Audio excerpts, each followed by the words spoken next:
Walking into Beth Lawler's math class, it is evident she is a Royals fan, but her love for the team goes back more than 30 years. Beth and her husband Tim married in 1985, the same year the Royals won the World Series. Their love story began, and the Royals quickly became their foundation. They started their Royals gear collection immediately and cheered their team on no matter what.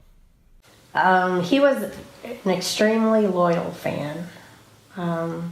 He wanted them to win, but he didn't get overly upset when they lost. Tim Lowther was so loyal to the game of baseball, he passed down the namesakes of his favorite players, George Brett and Nolan Ryan, to his own children. It was pretty much the basis for our entire relationship. So I grew up watching Royals games, like even as like a 3-year-old. I would just sit on the floor and watch an entire baseball game because my dad loved it so much, so I wanted to love it as much as he did. Sadly, the Lowthers' time was cut short when their dad passed away on Father's Day, 2015. The last game with my dad was a World Series game that we won, so that was the best moment and also the saddest moment. It was a bittersweet moment for the Lowthers as the Royals went on to be World Series champions a year later.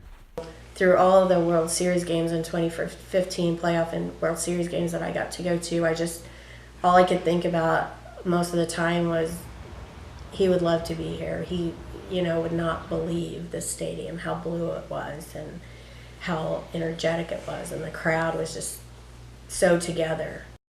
Brett and Ryan plan to continue their father's legacy. Just kind of thinking about the future a little bit, and if we do have kids, we're like, as soon as they get out of the hospital, if there's a game on, we're going. So definitely going to keep that in the family. And it's also a staple, I guess, with a father and their kid. I mean, just going out and playing catch in the yard or the driveway.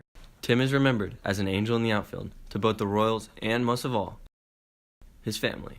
Reporting for Forest State in Springfield, I'm Levi Chrisman.